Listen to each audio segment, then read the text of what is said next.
ನನ್ನ ಗಂಡ ನೈಟ್ ಡ್ಯೂಟಿಗೆ ಹೋಗಿದ್ದಾಗ ನಮ್ಮ ಮನೆ ಕೆಲಸದವನು ನನ್ನ ಕಾಲಿಗೆ ಎಣ್ಣೆಯನ್ನು ಹಚ್ಚಲು ಬಂದನು.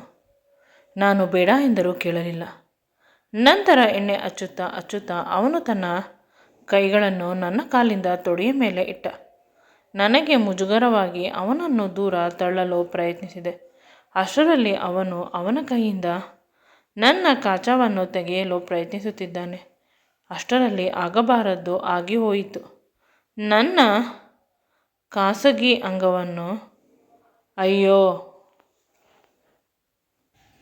ನನ್ನ ಹೆಸರು ಮಾಲತಿ. ಅಪ್ಪ ಅಮ್ಮನ ಮುದ್ದಿನ ಮಗಳು. ಅಪ್ಪ ಅಮ್ಮ ಎಷ್ಟು ಪ್ರೀತಿಯಿಂದ ಸಾಕಿದರು ಅಂದರೆ ಜೀವನದ ಪ್ರತಿ ನಿರ್ಣಯವನ್ನು ನನಗೆ ತೆಗೆದುಕೊಳ್ಳಲು ಬಿಟ್ಟರು. ನನ್ನ ಅಪ್ಪ ಒಂದು ಸ್ಕೂಲ್ ಮಾಸ್ಟರ್, ಅಮ್ಮ ಹೌಸ್ ವೈಫ್. ಇಬ್ಬರು ಸೇರಿಕೊಂಡು ನನಗೆ ಒಂದು ಒಳ್ಳೆಯ ಸಂಸ್ಕಾರವನ್ನು ನೀಡಿದರು. ನಾನು ಹುಟ್ಟಿದ 15 ವರ್ಷಗಳ ನಂತರ ಅಮ್ಮನಿಗೆ ಒಬ್ಬ ಪುಟ್ಟ ಮಗ ಹುಟ್ಟಿದ, ಅಂದರೆ ನನ್ನ ಪುಟ್ಟ ತಮ್ಮ. ಅವನ ಜವಾಬ್ದಾರಿ ಕೂಡ ನನ್ನದೇ. ಅಪ್ಪ ಅಮ್ಮನಿಗೆ ವಯಸ್ಸಾಗಿದೆ, ಅದಕ್ಕಾಗಿ ನಾನು ಚೆನ್ನಾಗಿ ದುಡಿಯಲೇಬೇಕು ಅಂತ ಹಗಲು ರಾತ್ರಿ ಪ್ರಯತ್ನಿಸುತ್ತಿದ್ದೆ. ನನ್ನ ಕಷ್ಟವನ್ನು ನೋಡಿ ಪ್ರತಿ ಮನೆಯಲ್ಲೂ ಈ ರೀತಿ ಹೆಣ್ಣು ಮಗು ಇದ್ದರೆ ಚಂದ ಅಂತ ನಮ್ಮ ಸಂಬಂಧಿಕರು ಮತ್ತು ನೆರೆಯವರು ಹೇಳುತ್ತಿದ್ದರು. ಅದಕ್ಕಾಗಿ ತುಂಬ ಚೆನ್ನಾಗಿ ಓದುತ್ತಿದ್ದೆ. ಅಪ್ಪ ಅಮ್ಮನಿಗೆ ತಿಳಿಯದೆ ಒಂದು ಕಡೆ ಪಾರ್ಟ್ ಟೈಮ್ ಕೆಲಸ ಕೂಡ ಮಾಡುತ್ತಿದ್ದೇನೆ. ಆ ಕೆಲಸಕ್ಕೆ ತುಂಬ ಸಂಬಳ ಕೊಡುತ್ತಾರೆ, ಏಕೆಂದರೆ ಇತ್ತೀಚೆಗೆ ಎಲ್ಲ ಕಂಪ್ಯೂಟರ್ನಲ್ಲಿ ಕೆಲಸ ಮಾಡುವುದು. ನನಗೆ ತುಂಬ ಖುಷಿ ಇತ್ತು. ದಿನಗಳು ಕಳೆದಂತೆ ಮನೆಯಲ್ಲಿ ಎಲ್ಲರಿಗೂ ಇದು ತಿಳಿಯಿತು. ಮೊದಲು ಬೈದರು, ನಂತರ ಅವರಿಗೂ ಸ್ವಲ್ಪ ನಿರಾಳವಾಯಿತೇನೋ. ನಮ್ಮ ಮಗಳು ನಾವು ಇದ್ದರೂ ನಾವು ಇಲ್ಲದೆ ಹೋದರೂ ಊಟ ಮಾಡುತ್ತಾಳೆ, ಬದುಕು ಹೇಗೆ ಇದ್ದರೂ ಕೂಡ ಅವಳು ಚೆನ್ನಾಗಿ ನಡೆಸಿಕೊಂಡು ಹೋಗುತ್ತಾಳೆ, ಅವಳ ಬದುಕನ್ನು ಅವಳು ಕಟ್ಟಿಕೊಳ್ಳುತ್ತಾಳೆ ಅಂತ ಅಮ್ಮ ಕಣ್ಣೀರಿಡುತ್ತಾ ನನ್ನ ಚಿಕ್ಕಮ್ಮನ ಜೊತೆ ಫೋನ್ನಲ್ಲಿ ಹೇಳುತ್ತಿದ್ದರು. ಅದನ್ನು ಕೇಳಿ ನಾನು ಖುಷಿಪಟ್ಟೆ. ಅಮ್ಮನಿಗೆ ನನ್ನ ಮೇಲೆ ಹೆಮ್ಮೆ ಇದೆ. ಆದರೆ ಅಪ್ಪ ಮಾತ್ರ ಯಾವಾಗಲೂ ಬೈಯುತ್ತಾರೆ. ಯಾರಿಗೆ ಗೊತ್ತು, ಅದರಲ್ಲೂ ಒಳ್ಳೆಯ ಉದ್ದೇಶ ಇರಬಹುದು. ಈಗ ನನ್ನ ಹೋರಾಟ ಇನ್ನೂ ಜಾಸ್ತಿ ಆಯಿತು. ಹಗಲು ರಾತ್ರಿ ಚೆನ್ನಾಗಿ ಓದಿ ನನ್ನ ಎಕ್ಸಾಮನ್ನು ಒಂದೇ ಸಲಕ್ಕೆ ಕ್ಲಿಯರ್ ಮಾಡಿದೆ. ಇಂಜಿನಿಯರಿಂಗಲ್ಲಿ ಒಳ್ಳೆಯ ಅಂಕವನ್ನು ತೆಗೆದು ಇಡೀ ರಾಜ್ಯಕ್ಕೆ ಮೊದಲು ಬಂದೆ. ನನ್ನನ್ನು ಎಲ್ಲರೂ ಅಭಿನಂದಿಸಿದರು. ತುಂಬ ಜನ ನಗದು ಬಹುಮಾನವನ್ನು ಕೊಟ್ಟರು. ಇದು ಮನೆಯ ಬಡತನಕ್ಕೆ ಸಹಾಯವಾಯಿತು. ವಿದೇಶದಲ್ಲೂ ಕೂಡ ತುಂಬ ಒಳ್ಳೆಯ ಕಂಪನಿಗಳು ಕೆಲಸಕ್ಕಾಗಿ ನನ್ನನ್ನು ಕರೆದವು. ನನಗೆ ಹೋಗಲು ಇಷ್ಟ, ಆದರೆ ಮನೆಯ ಜವಾಬ್ದಾರಿ ನನ್ನ ಮೇಲಿದೆ. ಅಮ್ಮ ಹೋಗು, ನಾನು ನೋಡಿಕೊಳ್ಳುತ್ತೇನೆ ಅಂತ ಅಂದಳು. ಆದರೆ ಅಪ್ಪ ಮತ್ತು ತಮ್ಮ ಅವರಿಬ್ಬರನ್ನು ನೋಡಿ ಅಯ್ಯೋ ಅಂತ ಅನಿಸಿತು. ನಾನು ಎಂದಿಗೂ ಅವರು ಬರಲು ಬಿಟ್ಟು ಹೋಗುವುದಿಲ್ಲ. ಅವರು ನನ್ನ ಪ್ರಾಣ. ಇದೇ ರೀತಿ ಬದುಕು ಸಾಗುತ್ತಿತ್ತು. ಇಂದು ಎಷ್ಟು ಸುಖವಾಗಿ ಬದುಕುತ್ತಿದ್ದೇನೆ, ಅಷ್ಟೇ ನೆಮ್ಮದಿಯಿಂದ ಜೀವನ ಸಾಗುತ್ತಿತ್ತು. ಯಾವುದೇ ಸಮಸ್ಯೆ ಇರಲಿಲ್ಲ. ಆದರೆ ಸಮಸ್ಯೆ ಶುರು ಮಾಡಿದ್ದು ನನ್ನ ಮಾವ, ಅಂದರೆ ಸೋದರ ಮಾವ. ನನ್ನನ್ನು ಮದುವೆ ಆಗಲು ಹಿಂದೆ ಬಿದ್ದ. ನನಗೆ ಮದುವೆ ಇಷ್ಟವಿಲ್ಲ, ಆದರೆ ಅವನು ನನ್ನನ್ನು ಬಿಡುತ್ತಿಲ್ಲ. ಪ್ಲೀಸ್, ನಾನು ನನ್ನ ತಮ್ಮ, ಅಪ್ಪ ಅಮ್ಮ ಅವರನ್ನು ಚೆನ್ನಾಗಿ ನೋಡಿಕೊಳ್ಳುತ್ತೇನೆ. ನಿನ್ನನ್ನು ಮದುವೆಯಾಗಿ ಜೀವನವನ್ನು ಹಾಳು ಮಾಡಿಕೊಳ್ಳಲು ಇಷ್ಟವಿಲ್ಲ ಅಂತ ತುಂಬ ನಯವಾಗಿ ಹೇಳಿದೆ. ಆದರೆ ಅವನು ಒಪ್ಪಲಿಲ್ಲ. ನನ್ನನ್ನು ಅಮ್ಮ ಅವನಿಗೆ ಮದುವೆ ಮಾಡಿಕೊಡುವವರೆಗೂ ಅವನು ಮನೆಯಿಂದ ಎದ್ದು ಹೋಗುವುದಿಲ್ಲ. ಅಳುತ್ತಾ ಕುಳಿತಿರುತ್ತಿದ್ದ. ಹೋಗುತ್ತಿರಲಿಲ್ಲ. ಆದರೆ ದಿನಗಳು ಕಳೆದಂತೆ ಅವನು ನನ್ನ ಮೇಲೆ ಇಲ್ಲಸಲ್ಲದ ಆಣೆ ಪ್ರಮಾಣಗಳನ್ನು ಮಾಡುತ್ತಿದ್ದ. ಅವಳನ್ನು ಚೆನ್ನಾಗಿ ನೋಡಿಕೊಳ್ಳುವೆ ಅಂತ ಪ್ರತಿದಿನ ಅಪ್ಪ ಅಮ್ಮನನ್ನು ಯಾಮಾರಿಸುತ್ತಿದ್ದ. ಮೊದಲು ಅವರು ಒಪ್ಪಿಲ್ಲವಾದರೂ ದಿನಗಳು ಕಳೆದಂತೆ ಅವರು ಒಪ್ಪಿಕೊಂಡರು. ಅವರಿಗೆ ತುಂಬ ಇಷ್ಟವಾಯಿತು. ನೀನು ನಿನ್ನ ಸೋದರ ಮಾವ ರವಿಯನ್ನು ಮದುವೆಯಾಗು, ಅವನು ತುಂಬ ಒಳ್ಳೆಯವ, ಅವನು ನಿನ್ನನ್ನು ತುಂಬ ಪ್ರೀತಿ ಮಾಡುತ್ತಾನೆ. ತುಂಬ ಜನ ಹೆಣ್ಣುಗಳು ಕ್ಯೂ ನಿಂತಿದ್ದರೂ ಅವನು ನಿನ್ನ ಹಿಂದೆ ಬಿದ್ದಿದ್ದಾನೆ ಅಂತ ಅಮ್ಮ ಇತ್ತೀಚೆಗೆ ಸ್ವಲ್ಪ ಮಾತನಾಡುವುದನ್ನು ಕಲಿತಿದ್ದಾಳೆ. ಏಕೆಂದರೆ ಅವಳ ತಮ್ಮ ಆಗಿದ್ದರಿಂದ ಅವನನ್ನು ಮದುವೆಯಾಗು, ತನ್ನ ತವರು ಮನೆಗೆ ಸೊಸೆಯಾಗು, ನನ್ನ ತವರು ಮನೆಯವರು ತುಂಬ ಶ್ರೀಮಂತರು ಅಂತ ಹೇಳುತ್ತಾಳೆ. ಕೊನೆಗೆ ನಾನು ಅಮ್ಮನ ಜೊತೆ ಮಾತನಾಡುವುದನ್ನು ಬಿಟ್ಟೆ. ಕ್ರಮೇಣ ಅಪ್ಪನ ಜೊತೆ ಮಾತನಾಡುವುದನ್ನು ಕೂಡ ಬಿಟ್ಟೆ. ಆದರೆ ಮುದ್ದು ತಮ್ಮನ ಜೊತೆ ಮಾತನಾಡುವುದನ್ನು ಬಿಡಲು ಸಾಧ್ಯವೇ ಇಲ್ಲ. ಅವನು ನನ್ನ ಪ್ರಾಣ. ನನ್ನ ಮೇಲಿನ ಕೋಪಕ್ಕೆ ಅವನಿಗೆ ನೋವು ಮಾಡುವುದು, ಇದನ್ನು ಮೇಲಿಂದ ಮೇಲೆ ಮಾಡುತ್ತಿದ್ದರು. ನನ್ನ ತಮ್ಮನಿಗೆ ಅವರು ನೋವು ಮಾಡುವುದನ್ನು ನನ್ನ ಕಣ್ಣಲ್ಲಿ ನೋಡಲು ಸಾಧ್ಯವಾಗದೆ ನಾನು ಮದುವೆಗೆ ಒಪ್ಪಿಕೊಂಡೆ. ಇದರಿಂದ ಮನೆಯಲ್ಲಿ ತುಂಬ ಸಡಗರ. ಎಲ್ಲರೂ ಖುಷಿಯಿಂದ ಇದ್ದರು. ಆದರೆ ಖುಷಿ ಅನ್ನುವುದು ನನಗೆ ಮಾತ್ರ ಇಲ್ಲ. ತಮ್ಮ ಚಿಕ್ಕವನಾದರೂ ಅವನಿಗೆ ಅರ್ಥವಾಗುತ್ತದೆ. ಬೇರೆ ಹುಡುಗನನ್ನು ನೋಡಿ ಮದುವೆ ಆಗೋ ಮಾವ ತುಂಬ ಕೆಟ್ಟವನು, ನನ್ನನ್ನು ಗಿಲ್ಲುತ್ತಾನೆ ಅಂತ ಅಳುತ್ತಿದ್ದ.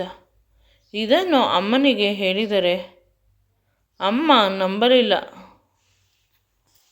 ಮದುವೆ ಸ್ವಲ್ಪ ದಿನದಲ್ಲೇ ಹಾಗೆ ಹೋಯಿತು. ನಾನು ಎಷ್ಟು ಹೇಳಿದರೂ ಅಪ್ಪ ಅಮ್ಮ ನಂಬಲಿಲ್ಲ. ಅವರಿಗೆ ಯಾವ ಮಂಕು ತಗುಲಿತು ತಿಳಿಯಲಿಲ್ಲ. ತಮ್ಮ ಕೂಡ ಪೇಟೆಯಲ್ಲಿ ಓದುತ್ತಿದ್ದಾನೆ. ಈಗ ಸಮಸ್ಯೆ ಎಂದರೆ ನಾನು ಕೆಲಸಕ್ಕೆ ಹೋಗುವುದು. ನಾನು ಕೆಲಸಕ್ಕೆ ಹೋಗಬೇಕು ಅಂದರೆ ನನ್ನ ಗಂಡ, ಅಂದರೆ ನನ್ನ ಸೋದರ ಮಾವ ರವಿ, ನಾವು ಇಷ್ಟೊಂದು ಶ್ರೀಮಂತರು, ನೀನು ಕೆಲಸಕ್ಕೆ ಹೋಗುವ ಅಗತ್ಯ ಇಲ್ಲ, ಮನೆಯಲ್ಲಿ ಆರಾಮವಾಗಿ ಇರು ಅಂತ ಹೇಳುತ್ತಾನೆ. ಮೊದಲು ಅವನ ಮಾತಿಗೆ ಒಪ್ಪಿಕೊಂಡರೂ ಇತ್ತೀಚೆಗೆ ಒಂಟಿ ಜೀವನ ತುಂಬ ಕಷ್ಟ ಅಂತ ಅನಿಸುತ್ತಿದೆ. ಮದುವೆಯಾಗಿ 2 ವರ್ಷವಾಗಿದೆ. ಈಗ ನನ್ನ ಪುಟ್ಟ ತಮ್ಮ ಸಿಟಿಯಲ್ಲಿ ಓದುತ್ತಿದ್ದಾನೆ. ಸಮಸ್ಯೆ ಶುರುವಾಗಿದ್ದು ನನ್ನ ಕೆಲಸದ್ದು. ನನಗೆ ಎಷ್ಟು ಸಂಬಳ ಬರುತ್ತಿದ್ದು ಅಷ್ಟನ್ನು ನನ್ನ ಅಪ್ಪ ಅಮ್ಮನಿಗೆ ಕಳಿಸುತ್ತಿದ್ದಾರೆ. ನಾನು ತುಂಬ ಕಂಗಾಲಾಗುತ್ತಿದ್ದೆ. ಏಕೆಂದರೆ ನನ್ನ ಗಂಡ ನನಗಿಂತ ತುಂಬ ದೊಡ್ಡವನು ವಯಸ್ಸಿನಲ್ಲಿ. ಅವನ ವೇಷ ಅದನ್ನು ನೋಡಿದರೆ ನನಗೆ ಭಯವಾಗುತ್ತಿತ್ತು. ನನ್ನಿಂದ ಸ್ವಲ್ಪ ದೂರದಲ್ಲಿ ಉಳಿದು ಬಿಟ್ಟ. ಅವನು ಹೇಳುತ್ತಾನೆ, ನಾನು ಬೆಳಿಗ್ಗೆ ಬೇಗ ಎದ್ದು ವಾಕ್ ಮಾಡುತ್ತೇನೆ, ಎಕ್ಸಸೈಸ್ ಮಾಡುತ್ತೇನೆ, ನಿನಗಾಗಿ ಫಿಟ್ ಆಗಬೇಕು. ನಮ್ಮಿಬ್ಬರ ಮೊದಲ ರಾತ್ರಿಗೆ ನನಗೆ ಹೊಟ್ಟೆ ಇರಬಾರದು ಅಂತ. ಅವನ ಮಾತುಗಳಿಂದ ನನಗೆ ಬೇಸರವಾಯಿತು. ಏಕೆಂದರೆ ರವಿ ನನಗಾಗಿ ತುಂಬ ಕಷ್ಟಪಡುತ್ತಿದ್ದಾನೆ.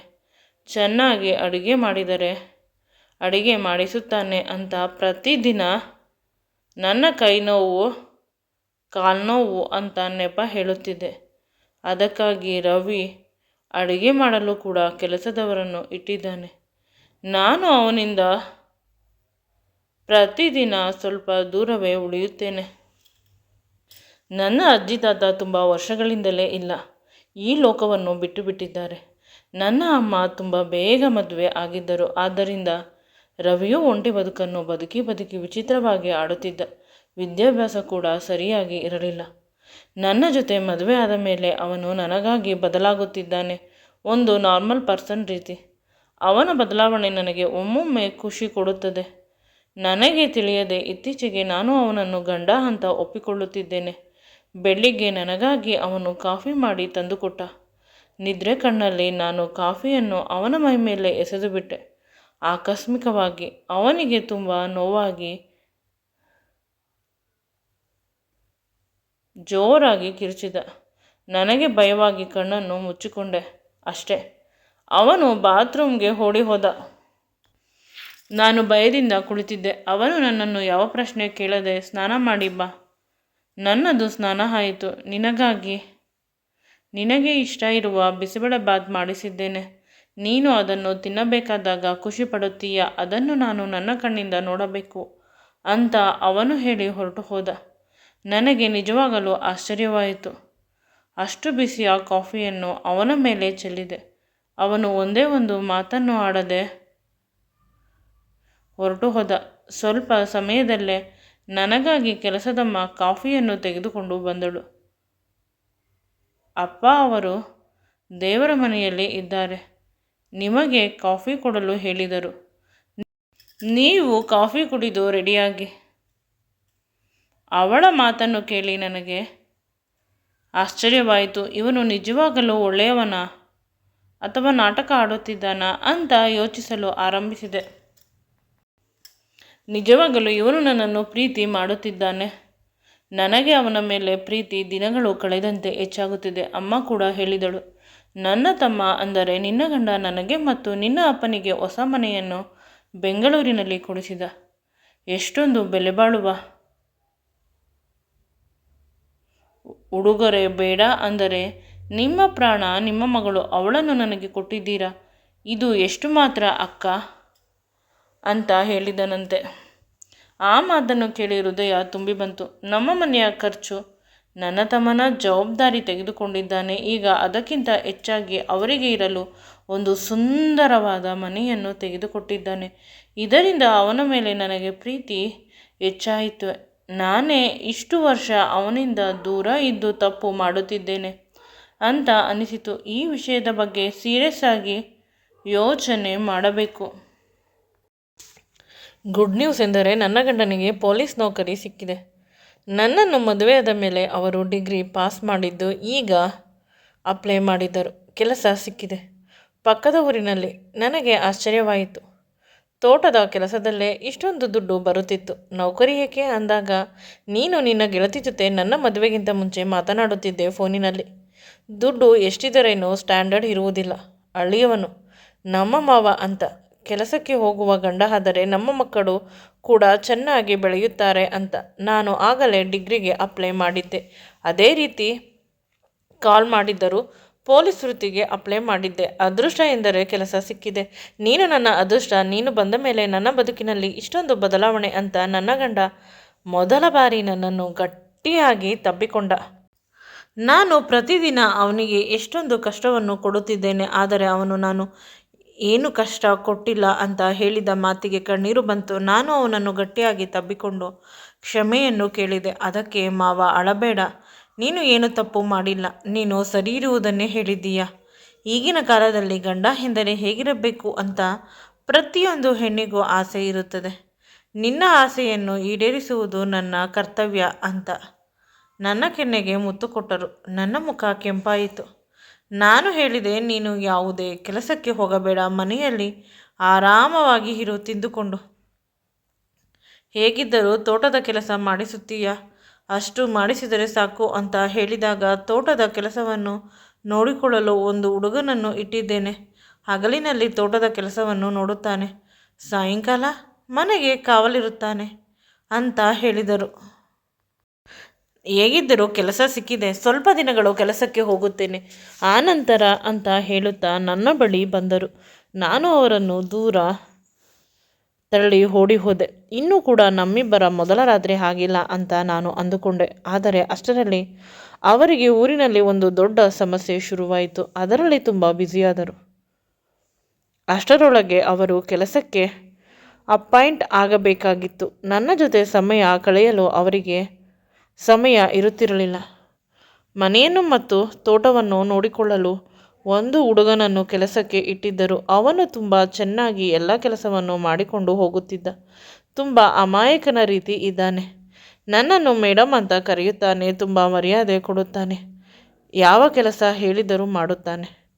ಅವನ ಕಾರ್ಯಕ್ಷಮತೆಯನ್ನು ನೋಡಿ ನಾನು ಮತ್ತು ನನ್ನ ಮಾವ ಖುಷಿಪಟ್ಟವು. ಸಂಬಳ ಅವನಿಗೆ ಹೆಚ್ಚಿಗೆ ಮಾಡಿದೆವು. ಇವುಗಳ ಜೊತೆಗೆ ಕೆಲಸದವನು ನನ್ನ ಕಡೆ ಕೂಡ ತುಂಬ ಗಮನ ಕೊಡುತ್ತಿದ್ದ. ಪದೇ ಪದೇ ಬಂದು, ಅಮ್ಮವರೇ, ಊಟ ಮಾಡಿದ್ದೀರಾ, ತಿಂಡಿ ತಿಂದಿದ್ದೀರಾ, ಏನಾದರೂ ಹಣ್ಣುಗಳನ್ನು ತಂದು ಕೊಡಲಾ, ಎಳ್ನೀರು ತಂದು ಕೊಡುತ್ತೇನೆ, ಕುಡಿಯಿರಿ, ಈ ರೀತಿ ನನ್ನ ಉಪಚಾರ ಮಾಡುತ್ತಿದ್ದ. ನಾನು ಏನಾದರೂ ಬೇಡ, ದಪ್ಪ ಆಗಿ ಬಿಡುತ್ತೇನೆ ಅಂದರೆ, ಅಪ್ಪ ಅವರು ನಿಮ್ಮ ಜವಾಬ್ದಾರಿಯನ್ನು ಅಂದರೆ ನಿಮಗೆ ಏನು ಬೇಕು ಎಲ್ಲವನ್ನು ತಂದುಕೊಡಿ ಅಂತ ಹೇಳಿದ್ದಾರೆ. ಎಲ್ಲ ಇದೆ, ಆದರೆ ನನ್ನ ಮಾವ ಇಲ್ಲ ಅಂತ ಬೇಜಾರು. ಇಂದು ಸಾಯಂಕಾಲ ಒಂದು ರೊಮ್ಯಾಂಟಿಕ್ ಮೂವಿ ನೋಡಿದೆ. ತುಂಬ ಎಮೋಷ್ನಲ್ ಆಗಿತ್ತು. ಗಂಡ ಹೆಂಡತಿಯನ್ನು ತುಂಬ ಪ್ರೀತಿ ಮಾಡುತ್ತಾನೆ, ಆದರೆ ಹೆಂಡತಿ ಬೇರೊಬ್ಬನ ಪ್ರೀತಿ ಮಾಡಿರುತ್ತಾಳೆ. ನಂತರ ಅವಳು ಗಂಡನನ್ನು ಜಾಸ್ತಿ ಪ್ರೀತಿ ಮಾಡಲು ಆರಂಭಿಸುತ್ತಾಳೆ. ಅದನ್ನು ನೋಡಿ ಅಳಲು ಆರಂಭಿಸಿದೆ. ನನ್ನ ಗಂಡನಿಗೆ ಫೋನ್ ಮಾಡಿ ಹೇಳಿದೆ. ಫೋನ್ನಲ್ಲಿ ಅಳುತ್ತಿದ್ದೆ. ಅವರು ನನ್ನನ್ನು ಸಮಾಧಾನ ಮಾಡಿದರು. ರಾತ್ರಿ ಸರಿಯಾಗಿ ಊಟ ಮಾಡಿಲ್ಲ. ಮಲಗಲು ಹೋದೆ. ಅಷ್ಟರಲ್ಲಿ ನಮ್ಮ ಕೆಲಸದವನು ಬಂದು ಅಲ್ಲೇ ಇದ್ದ ಚೇರಿನ ಮೇಲೆ ನನ್ನನ್ನು ಕೂರಿಸಿದ. ಅಮ್ಮವರೇ, ಅಪ್ಪ ಅವರು ಹೇಳಿದರು ನಿಮ್ಮ ಕಾಳಜಿ ನಾನು ವಹಿಸಬೇಕು ಅಂತ. ನನಗೆ ಅರ್ಥವಾಗಲಿಲ್ಲ. ಅವನು ನನ್ನ ತಲೆಗೆ ಉಗುರು ಬೆಚ್ಚಿನ ಎಣ್ಣೆಯಿಂದ ಮಸಾಜ್ ಮಾಡಿದ. ಸ್ವಲ್ಪ ಸಮಾಧಾನವಾಯಿತು. ನಂತರ ನನ್ನ ಕಾಲುಗಳನ್ನು ಎಣ್ಣೆಗಳಿಂದ ಮಸಾಜ್ ಮಾಡಲು ಆರಂಭಿಸಿದ. ನಾನು ಬೇಡ ಅಂತ ಹೇಳಿದರೂ ಕೂಡ ಅವನು ಕೇಳದೆ ನನ್ನ ಸಂಪೂರ್ಣ ಕಾಲಿಗೆ ಎಣ್ಣೆಯನ್ನು ಹಾಕಿ ಮಸಾಜ್ ಮಾಡಲು ಪ್ರಯತ್ನಿಸುತ್ತಿದ್ದಾನೆ. ನಾನು ಕೊಸರುತ್ತಿದ್ದೇನೆ, ಬೇಡ ಅಲ್ಲಿಯವರೆಗೂ ಅಂತ. ಆದರೆ ಅವನು ಅದ್ಯಾವ ಮಾತನ್ನು ಕೇಳದೆ ನನ್ನ ಸೀರೆಯನ್ನು ಎತ್ತಲು ಪ್ರಯತ್ನಿಸಿದ. ಅಷ್ಟೇ ಅಲ್ಲ, ನನ್ನ ಒಳಹುಡುಪುಗಳಿಗೆ ಅವನು ಕೈ ಹಾಕಲು ಪ್ರಯತ್ನಿಸುತ್ತಿದ್ದಾನೆ. ನಾನು ಅವನನ್ನು ದೂರ ತಳ್ಳಲು ಪ್ರಯತ್ನಿಸುತ್ತಿದ್ದೇನೆ.